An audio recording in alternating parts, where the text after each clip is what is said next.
आपण आधीच्या व्हिडिओमध्ये फक्त 12व्या नमुन्याचं एकदम स्पष्टीकरण घेतलं होतं. आता आपण 13वा नमुना बघतोय. आता 13व्या नमुन्यामधला प्रश्न काय आहे, तर 50 नंतर येणारी चौथी समसंख्या कोणती? 50 नंतर येणारी चौथी समसंख्या कोणती? आता इथं 50 ही समसंख्या आणि चौथी संख्या काढायची, ती सुद्धा समसंख्याच आहे. मग ती सूत्र त्याचं काय आहे बघा. सूत्र समसंख्या अधिक 2n बरोबर समसंख्या. समसंख्या अधिक 2n बरोबर समसंख्या. मग आता हे जे सूत्र आहे ते सूत्रात आपण मांडूया. 50 अधिक 4 गुणिले 2. पहिला गुणाकार करून घेऊ. 4 दुनी 8 आणि 50 58 आली. म्हणजे 50 नंतर चौथी समसंख्या कोणती असेल, तर ती आहे 58. सोपं गणित आहे, लक्षात ठेवायचं. समसंख्येनंतर, नंतर म्हटलं की अधिक येणार, लक्षात ठेवायचं. या नंतर या शब्दाचा अर्थ काय? अधिक. म्हणजे नंतर चौथी संख्या कोणती? चौथी समसंख्या कोणती? तर 58 ही 50 नंतरची चौथी समसंख्या आहे. त्यानंतर बघा, इथे मी तुम्हाला सूत्र दिले ती की नंतरची संख्या काढायची. जसं की समसंख्या दिली असेल तर समसंख्या काढणे, समसंख्या दिली आणि त्यातून विषम संख्या काढायची, म्हणजे कितवी संख्या काढायची. एन या शब्दाचा अर्थ आहे डॅश डॅश व्ही. कितव्या नंबरची संख्या ती एनच्या जागेवरती लिहायची. तर चौथी म्हणून मी तर एनच्या जागेवर 4 लिहिलं. आलं का लक्षात? म्हणजे समसंख्या दिली असता समसंख्या काढणे, समसंख्या दिली असता विषम संख्या काढणे, विषम संख्या दिली असता विषम संख्या काढणे आणि विषम संख्या दिली असता समसंख्या काढणे. हे व्यवस्थित लक्षात ठेवा, लिहून घ्या, पाठ करा, जेणेकरून तुम्हाला अशी गणित आली तर सोडवताना अवघड जाणार नाही.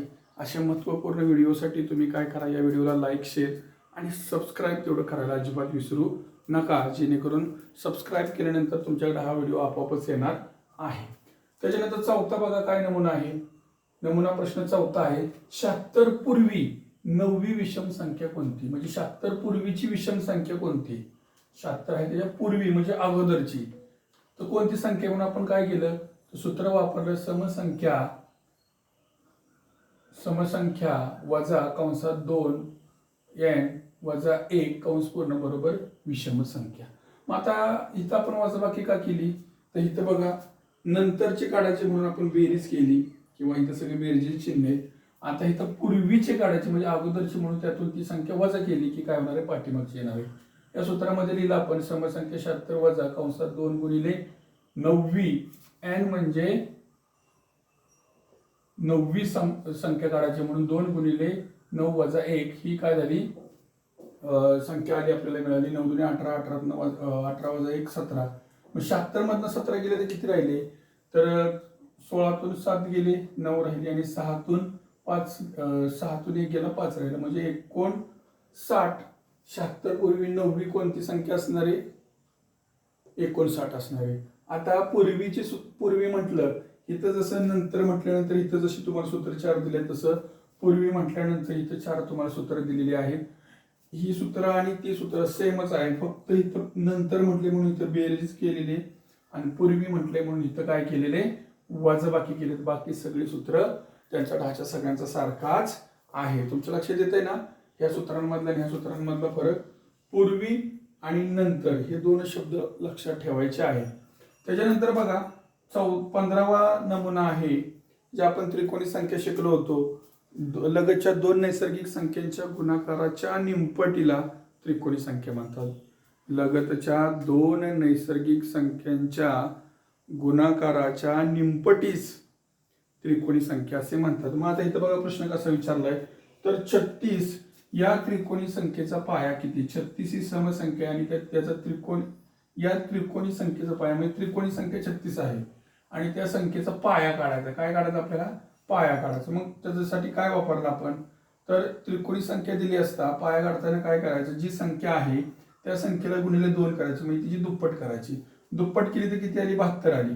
आता 72 आल्यानंतर काय करायचं, त्या 72च्या आधीचा किंवा पूर्वी किंवा 72च्या अगोदर एखादी वर्गसंख्या आहे का बघायची.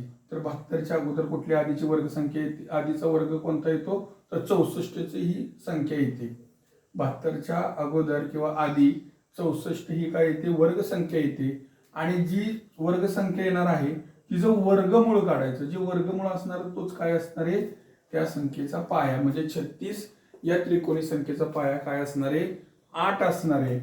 आणि जर तुम्हाला याचा ताळा करायचा असेल 8च आहे का, तर आपल्याला काय करावं लागणार आहे, 8च्या पुढची संख्या 9/2, बे 8 आणि 9×36. म्हणजे पुन्हा आपल्याला काय मिळाली, 36 संख्या मिळाली. म्हणजे आपण 8 हा पाया काढलेलं उत्तर अगदी बरोबर आहे. आलं का लक्षात तुमच्या कसं करायचे, त्रिकोणी संख्या दिली असता पाया काढणे. त्याच्यानंतर 16वा नमुना आहे, 7 पाया असणारी त्रिकोणी संख्या कोणती. ह्या प्रश्नाच्या उलट आहे. इथं त्रिकोणी संख्या दिली होती आणि पाया काढायला लावला होता. आता पाया दिलाय आणि त्रिकोणी संख्या काढायची. कोणती संख्या काढायची, त्रिकोणी संख्या काढायची. ही सुद्धा सोपंच आहे. जो पाया दिलाय की नाही त्या पायाच्या पुढची संख्या क्रमगत, म्हणजे तुम्हाला व्याख्या सांगितली होती, लगतच्या 2 नैसर्गिक संख्यांचा गुणाकार. मग 7च्या लगत कोणती पुढची संख्या आहे, तर 7च्या लगतची पुढची संख्या 8 आहे. पाया नेहमी काय असतो, पुढं असतो.